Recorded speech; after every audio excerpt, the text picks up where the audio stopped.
Hey friends, Andrew here. Welcome back to another tutorial. In this video, I'm going to show you how to add a subtask on TickTick. So if you have a task that you want to make a subtask for, you want to click on the list that you have, and let's work with the new list right here. And let's work on this task here that says record videos. So let's say I want to add a subtask for this. Just click the three dots on the right hand side, and here you'll have the option for subtask.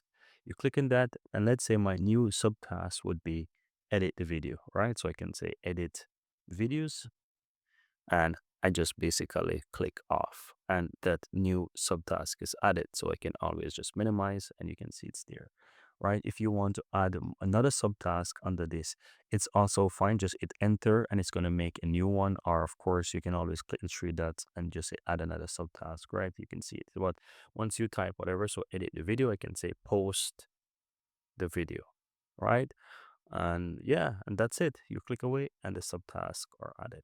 So you can even add subtask under subtask if you want as well. So whenever you find that subtask, you basically want to click the three dots again and you can add a subtask under the subtask. So I can say post the video and I can just say check video comments, etc., right?